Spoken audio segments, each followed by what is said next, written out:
മറിയമേ നിന്റെ നിത്യസഹായം തേടുന്നു ഞങ്ങളമ്മേ.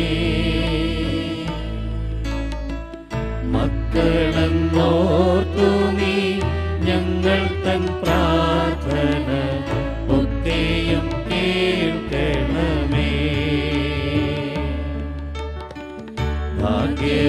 ഭാഗ്യവിഹീനരെ നിത്യവും